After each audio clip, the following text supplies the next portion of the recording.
일주일의 공백, 그리고 해오름. 선생님, 왜 조사가 바로 안 와요? 신고 버튼을 누른 건 월요일 4교시가 끝난 직후였다. 학교폭력에서 어른의 전략은 아이의 상처가 된다. 쌍방 신고로 맞불을 놓는 순간 사건은 길어지고 아이들은 축소 은폐의 기술을 배운다. 그 대가를 결국 아이가 치른다. 학부모님께서 유의하셔야 할 대목이다. 전담조사관 제도는 필요했고 앞으로도 다듬어질 것이다. 담임 황 선생님은 떨리는 손으로 생활기록부 옆에 사건 접수라는 새 폴더를 만들었다.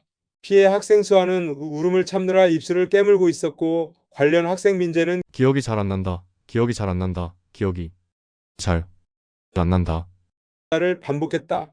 보호자들은 이미 단체 채팅방에서 격앙된 말들을 주고받고 있었다. 전담 조사관이 배정되면 학교로 와서 조사할 겁니다. 일정은 조율이 필요해요. 바로 그 일정이 문제였다. 신고는 오늘인데 조사 일정은 보통 7일에서 10일 뒤에 잡힌다. 그 사이 피해 학생의 기억은 고통으로 번지고 가해 관련 학생 쪽은 이야기를 줄이고 다듬는 연습을 하게 된다. 교사도 조사관도 왜 내용을 축소하느냐고 단정히 말할 수 없는 구조에서 아이들 마음은 혼자서 더 깊이 상한다. 학교 폭력의 현주소가 이렇다. 황 선생님 책상 위에는 접수 대장이 놓였다. 분리조치 완료, 보호자 통보, 상담 예약 체크 표시가 빠르게 늘었다. 전담 조사관에게 보낼 기초자료 양식, 시간표, 교실 좌석 배치도, 복도 CCTV 위치 등 할 일이 끝이 없었다. 사실 2024년 1학기부터 학교폭력 사안 조사는 전담 조사관이 맡게 되었다. 교원 업무 경감을 위해 공정성과 전문성을 위해서였다. 정부 공식 안내도 그렇게 바뀌었다. 전국 176개 학교폭력 제로센터가 설치됐고 2248명의 전담조사관이 활동했다는 성과 보고가 나왔다. 회복 지원도 통합 제공한다는 발표였다. 학교 현장은 기대와 안도 그리고 새로운 적응에 혼란이 섞였다. 하지만 교무실의 현실은 달랐다. 점심시간 혹은 일과 후에만 조사 일정을 맞출 수 있었고 교사는 조사 동석과 기록 준비로 다시 분주했다. 업무가 줄기보단 다른 종류의 일이 더해진 느낌이에요. 현장의 선생님들도 그런 목소리를 전한다. 수아에게 일주일은 너무 길었다.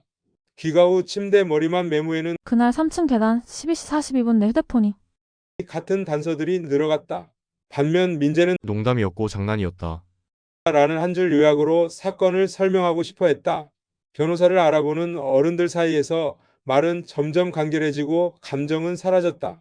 제도 도입 초기부터 현장에선 조사관 방문 일정 조정이 가장 어렵다가 70.1%, 조사과정 지연이 35.1%라는 교사 설문이 나왔다.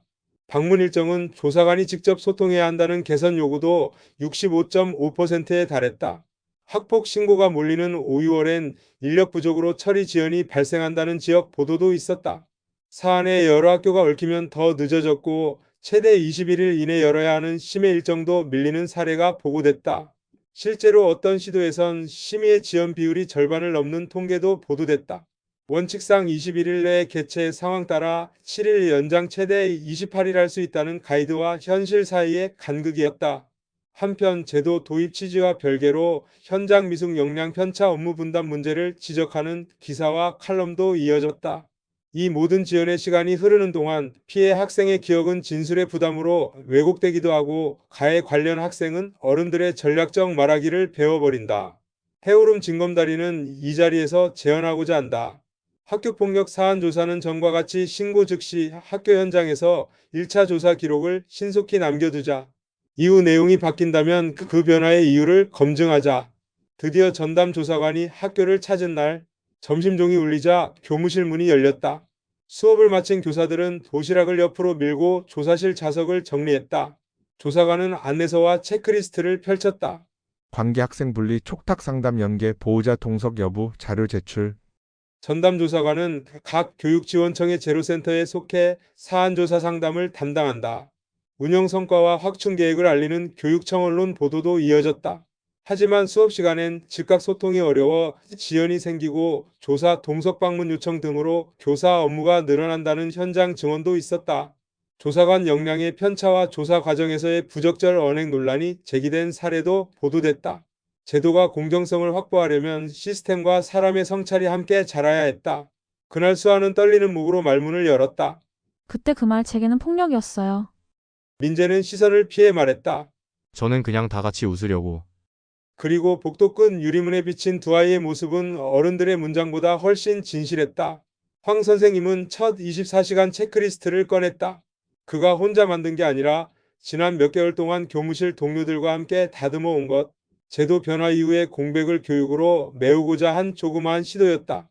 첫 24시간 체크리스트 교사용, 접수 즉시, 분리보호 통보, 그리고 상담 예약, 현장 1차 기록 피해가에 관련 학생을 각각 따로, 사실은 무슨 일이 있었는지, 감정 응급 때 무엇을 느꼈는지 요구는 지금 바라는 것, 3단계로 짧게 말 글 그리고 그림 중 편한 방식으로 남기기, 증거 고정은 시간 장소 대화 그리고 디지털 흔적은 채팅 메시지와 통화 기록 체크, 보호자 안내는 감정적 대응을 자제하고 쌍방신고로 감정 싸움을 키우지 않도록 요청, 초기에 진심 어린 사과와 재발 방지를 위한 학습 약속이 회복의 문을 여는 경우가 많다는 점을 설명.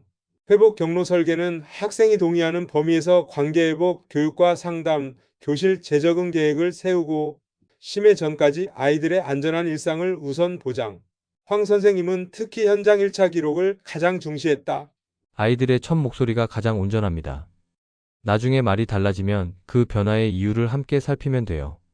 누구를 몰아세우려는 게 아니라 기억과 마음을 지키는 절차예요. 수아의 엄마는 밤늦게 편지를 보냈다.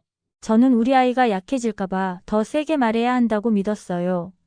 그런데 선생님 말씀대로 첫 기록을 읽고 나니 아이가 원하는 건 응답이지 처벌만은 아니었네요. 민재의 아빠도 전화했다. 저도 겁이 나서 쌍방신고를 검토했어요.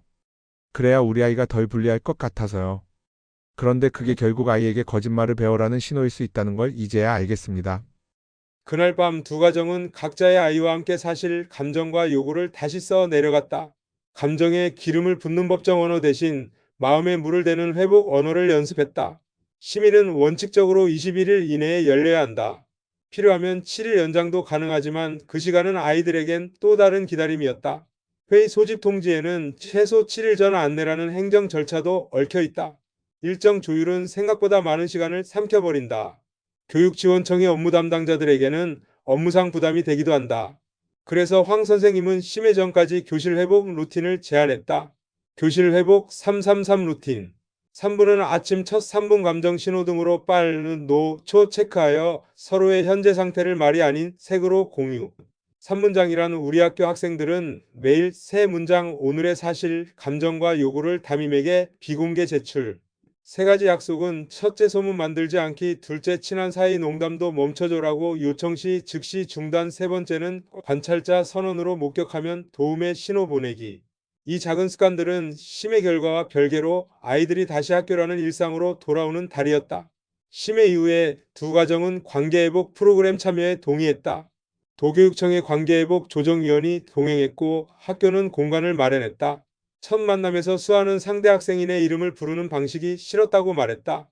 민재는 그게 폭력일 수 있다는 걸 몰랐다고 고개를 끄덕였다. 그 다음 둘은 같은 종이에 앞으로의 약속을 함께 적었다. 전담조사관 제도는 조사 보호 회복의 통합을 목표로 한다. 각 지역 교육청은 인력 확충과 운영 개선을 계속 모색 중이다.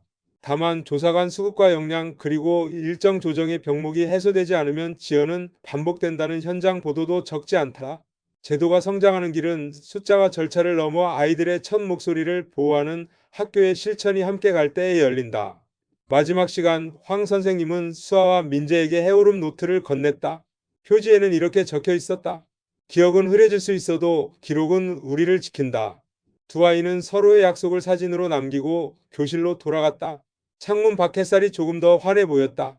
우리 아이가 불리하지 않게 보다 우리 아이가 정직하게 배우게가 더 중요합니다. 초기의 진심 어린 사과, 재발 방지 약속은 회복의 문을 엽니다. 감정 싸움의 쌍방신고는 오히려 아이에게 전략적 말하기를 학습시킬 수 있음. 오늘 이야기가 전하는 교훈. 기록은 기억을 돕고 아이를 지킨다. 신고 직후 현장에서 만든 1차 기록은 이후 조사 심의의 기준점이 된다. 나중에 진술이 바뀌면 변화의 이유를 투명하게 검증할 수 있다.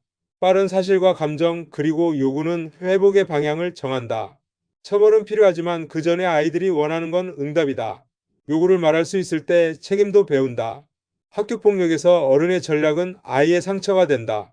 쌍방 신고로 맞불을 놓는 순간 사건은 길어지고 아이들은 축소 은폐의 기술을 배운다. 그 대가를 결국 아이가 치른다.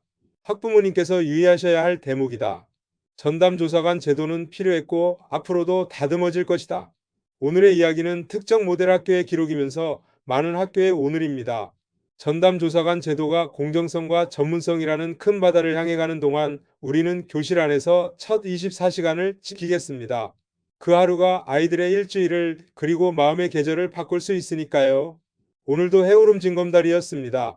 구독, 좋아요, 사시는 지역명과 댓글로 다음 이야기를 더 풍성하게 이어나가요. 감사합니다.